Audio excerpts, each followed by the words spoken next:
नमस्कार मंडळी. तर आज आहे अक्षय तृतीया. तर सकाळी लवकर उठून सगळं आवरून घेतलं, बाहेरचं घरातलं फरशी वगैरे पुसून त्यानंतर देवपूजा केली आणि आज बनावायचं होतं पुरणपोळी. तर इथं माझं पुरणही शिजलेलं आहे, पुरणही रेडी झालेलं आहे, त्यानंतर भातही रेडी आहे, रशी त्यानंतर सर्व काही जवळपास रेडी झालेलं आहे. आणि आता फक्त पुरणपोळी आणि भजे लास्टला बनवते, म्हणजे कसं दोन्ही व्यवस्थित होतं आणि पोळी कशी गरम असेल तर छान लागते. तर आता मी पहिले पुरणाच्या पोळ्या बनवून घेते आणि त्यानंतर मग भजे काढणार आहे. तर इथं मस्त छान असं उंडा घ्यायचा, छान असं वाटी बनवायची, त्यामध्ये पुरण घालायचं आणि पुरण जर परफेक्ट असेल ना तर पोळी एकदम मस्त होते. आणि कणिक हे आधीच भिजवून ठेवायची, दोन्ही जर व्यवस्थित झालं ना तर पुरणाची पोळी एकदम टम्म फुगते आणि मऊ लुसलुशीत.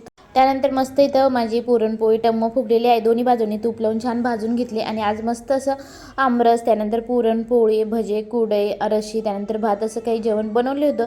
आणि अक्षय तृतीयेपर्यंत आम्ही आंबे आणतही नाही आणि आमरसही बनवत नाही. तर मस्त इथं जेवण तयार आहे आणि आता पूजाही केलेली आहे. तर याचा डिटेलमध्ये व्हिडिओ आज दुपारी तुम्हाला बघायला